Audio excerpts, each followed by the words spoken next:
Hey guys, Miss Angie here today. I want to talk with you about what the Bible says about doing the right thing.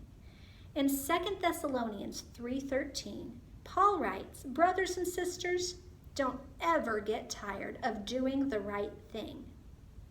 How can you get tired of doing the right thing? Well, maybe it's your job at your house to take out the trash. The first time you go, you take out the trash, you think that was easy. The second time, it's not any harder. But as time goes on, you realize there's always trash at your house. You always have this job to do, and it's a job that never ends. You might get frustrated. You might have a negative attitude. Mom or dad might even have to say, "Go take out the trash," instead of you just doing it because it's the right thing to do, since it's your job.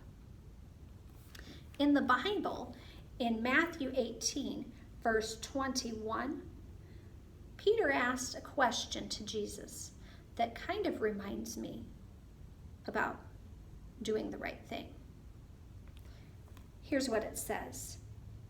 Peter came to Jesus.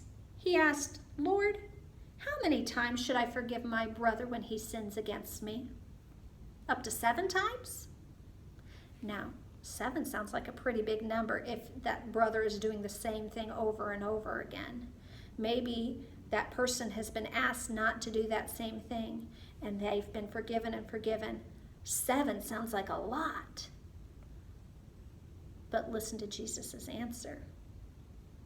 Jesus answered, "I tell you, not 7 times, but 77 times." Now, is Jesus saying count 1, 2, 3, 4, 5, 6, 7, 8, all the way up to 77, and then on time number 78 you can say, "Nope, I'm not forgiving you anymore"? Of course not. Jesus is saying that we need to keep on forgiving, that we need to continue to forgive and not grow tired of forgiving, because forgiving is the right thing to do. Maybe your trouble isn't that you get tired of doing the right thing. Maybe you're scared of doing the right thing. Have you ever been someplace where everybody else is doing the wrong thing and you're afraid of what they might think if you do the right thing? In Daniel chapter 3, there is a story about 3 boys who have to make the choice whether they're going to do the right thing or they're going to be like everybody else and do the wrong thing. They've got 3 names that are pretty goofy. Do you know who I'm talking about? That's right, it is Shadrach, Meshach, and Abednego. So Shadrach, Meshach, and Abednego were in Babylon, and King Nebuchadnezzar had a brilliant plan. He was going to build a statue. Now, there's nothing wrong with having a statue, but this was going to become a problem. Now, this statue that I have is small, it's plastic, and it's shaped like a star. But the king decided that he was going to have a statue that was 90 feet tall, made of pure gold, and it was going to look just like him. Now, he then said, "I want everybody to get together, and I want to have all the musicians come, and when the music plays, everybody is going to bow down and worship the statue of me." So everybody came because they had to. It wasn't a choice. They had to come. And the music started to play. And the king was looking around. And what happened? That's right. Shadrach, Meshach, and Abednego stood firm. They did not bow. And the king was really angry.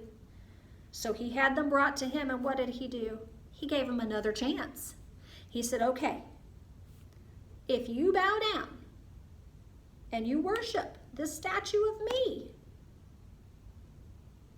then we're going to be just fine. We're going to go back to being friends. Everything's going to be okay. But if you don't, you're going to go straight to that fiery furnace. We're going to put you right inside that blazing furnace. And here's what it says in verse 15 that the king said.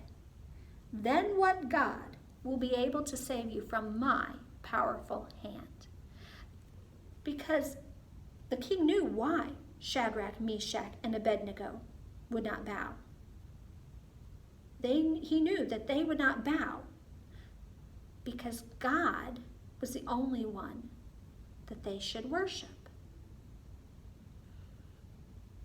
Do you think that Shadrach, Meshach, and Abednego might have been a little bit scared? Do you think they might have thought it over? Well, in verse 17, here's what their response was. We might be thrown into the blazing furnace, but the God we serve is able to bring us out of it alive. He will save us from your powerful hand. But we want you to know this. Even if we knew that our God wouldn't save us, we still wouldn't serve your gods. We wouldn't worship the gold statue you set up. And so Nebuchadnezzar was even angrier, and he ordered that that blazing furnace be made even hotter. And we know what happened next, don't we? That's right. Shadrach, Meshach, and Abednego were thrown inside that blazing furnace. And they looked inside, and what did they see? They saw Shadrach, Meshach, Abednego, and a fourth man walking around inside. And they called out Shadrach, Meshach, and Abednego. And they looked the same. They didn't even smell like smoke. And so listen to what King Nebuchadnezzar said. We're going to read verse 29. No other God can save people that way. So I'm giving an order. No one from any nation or language can say anything against the God of Shadrach, Meshach, and Abednego.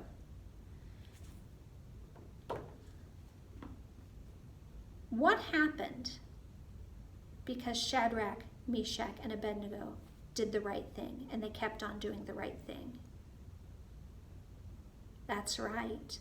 King Nebuchadnezzar was able to see God's glory. Now, when we do the right thing, sometimes there are people watching, and what do they see? They see God through us, through our actions, if we allow it. If we make that right choice, even when it might be something that it's hard to do because we're getting tired of doing that same thing, when it's hard, when we're scared, if we keep on doing what is right, then the beauty is God will use that. So I encourage you this week, keep on doing what is right, even when you're scared, even when you're tired, even when it's the 17th time that little brother has come in and messed with your things, even when you have to take out that trash again. Keep doing what is right and do it with a positive attitude. All right, bye guys.